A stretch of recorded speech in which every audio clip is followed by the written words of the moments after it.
घेण्याची गोडी नाही, बुद्धी असून चालत नाही, तयाच मानव म्हणावे का? काय ओळखलं मला? पुण्या सावित्री ज्योतिराव फुले, सातारा जिल्ह्यातील खंडाळा तालुक्यातील नायगावच्या खंडोजी निवासी पाटलांची ही कन्या व ज्योतिराव फुले यांची पत्नी. वयाच्या 9व्या वर्षी माझं लग्न ज्योतिराव फुले नावाच्या माणसाशी झालं आणि हळूहळू मला कळायला लागलं की ज्या माणसाशी माझं लग्न झालं ते एक सर्वसाधारण माणूस नाही, तर या जगाला एक नवीन ऊर्जा देणारा एक क्रांती सूर्यच आहे. शिक्षणाचा ध्यास हे एकच गुण ज्योतिरावांच्या मनात असे.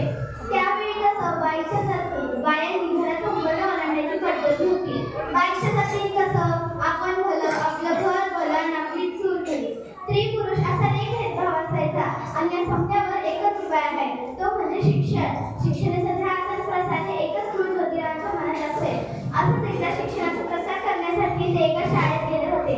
त्या शाळेतल्या मिस फरार नावाच्या ब्रिटिश मॅडम त्यांना म्हणाला, मिस्टर फुले, तुम्हाला शिक्षणाचा प्रसारच करायचा आहे ना, so educate the woman first, because if a woman educated the whole family will educated. पण तुम्ही लोक वुमनच्या घराच्या बाहेरच पडू देत नाही. सो बॅड मिस्टर फुले.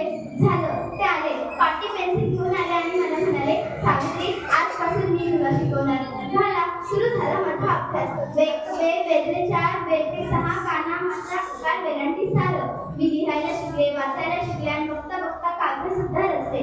अशातच 1 जानेवारी, होय, शनिवार दिनांक 1 जानेवारी 1848 रोजी पुण्यातील भिडेवाड्यात आम्ही सर्वप्रथम शाळा सुरू केली. शेळफटासारखं जगलात तर काम तमाम होईल, पण जर वाघासारखं जगलात ना तर नाम होईल. पण समाजाचं मात्र धर्म बुडाला, पण कोल्हेबाई सुरू केली होती.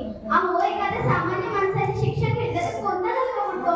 इतका तकला तू असू शकतो का हा धर्म? धर्मासाठी माणूस की माणसासाठी धर्म?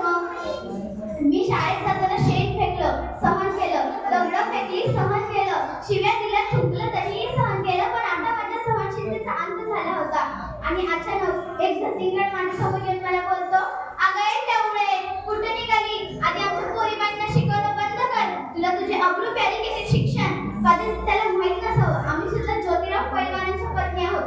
असा हात उचलला आणि संकट त्याच्या कानाखाली आवाज काढला आणि सुनावलं, आज आलाय, थोबड फुटलंय, पुन्हा आलास ना तुझ्या रक्ताने ही धरती रंगवल. पण काळ इतका वाईट होता की पुण्यामध्ये अचानक प्लेग ही साथ आली. यामुळे लोक धडाधड मरून पडू लागली आणि प्लेग हा संसर्गजन्य होता. हा कधी ना कधी मलाही होणार होता. आणि 10 मार्च 1897 रोजी मी माझे प्राण सोडले. धन्यवाद.